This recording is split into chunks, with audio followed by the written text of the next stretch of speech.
Halo semuanya, perkenalkan nama saya Bilgraf Immanuel Papia. Saya dari STT Rumah Murid Kristus dan pada saat ini saya akan membagikan kepada teman-teman mengenai pembelajaran Yunani, yaitu mengeksegesa satu ayat. Dan pada saat ini saya akan membagikan kepada teman-teman dari eksegesa yang saya temukan dalam 2 Timotius pasalnya yang kedua, ayatnya yang ketiga. Jadi yang terutama kita harus mengetahui budaya dalam kitab ini, dalam 2 Timotius pasal 2 ayatnya yang ketiga ini.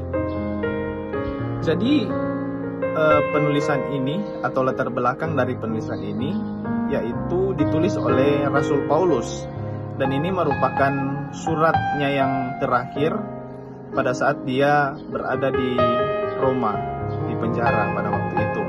Dan Paulus ingin mengirimkan surat kepada Timotius yang adalah rekan sekerjanya dalam memberitakan Injil. Dan Timotius pada waktu itu kira-kira dia berada di Efesus.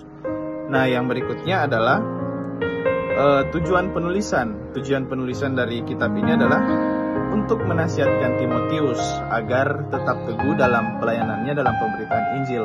Karena Paulus ingin menasihatkan Timotius karena akan ada penderitaan yang akan dialami nantinya.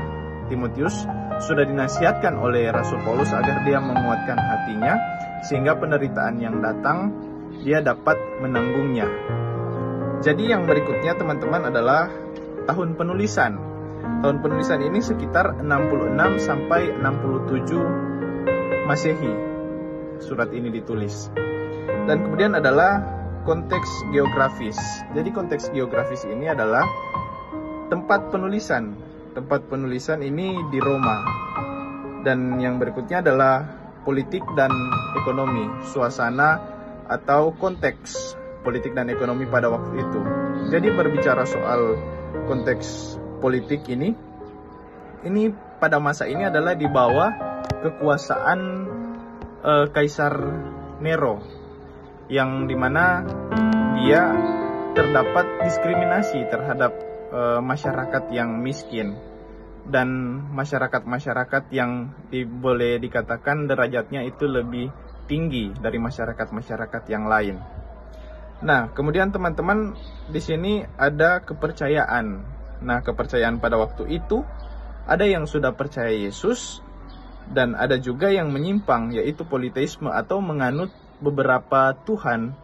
Contohnya adalah dewa Jupiter, Mars, Apollo, serta kepercayaan kepada kaisar, yaitu Kaisar Nero, atau yang biasa disebut dengan istilah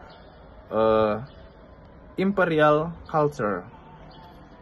Nah, kita masuk kepada analisis leksikal. Teman-teman bisa melihat dalam gambar yang ada di slide ini. Yang pertama itu ikutlah menderita dalam 2 Timotius 2 ayatnya yang ketiga. Ikut menderita dalam bahasa Yunani yaitu sukakapateo. Dalam KJV endure hardness, yang berarti bertahan dalam penderitaan. Jadi definisinya adalah to hear evil treatment along with, yang berarti untuk menanggung perawatan jahat bersama dengan. Jadi kesimpulan leksikalnya adalah kata ikutlah menderita memiliki makna, yaitu menanggung perawatan jahat.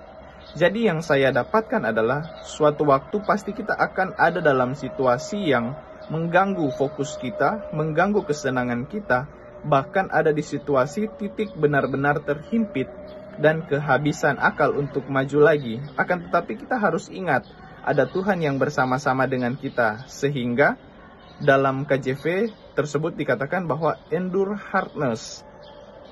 Jadi kita harus tetap bertahan dalam menanggung penderitaan karena kita bersama-sama dengan Allah yang kita beritakan, teman-teman. Yang berikutnya kita masuk dalam analisis gramatikal, teman-teman.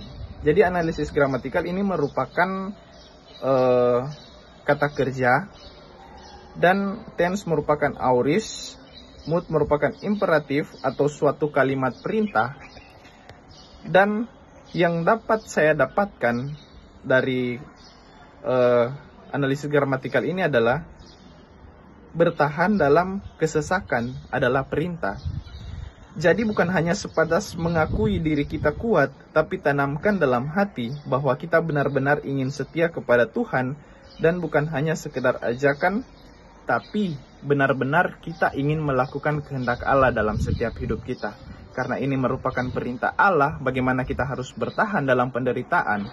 Jadi harus kita lakukan, kita harus tetap setia kepada Tuhan, dan kita harus bertahan karena kita tidak sendiri, kita bersama-sama dengan Allah yang kita beritakan.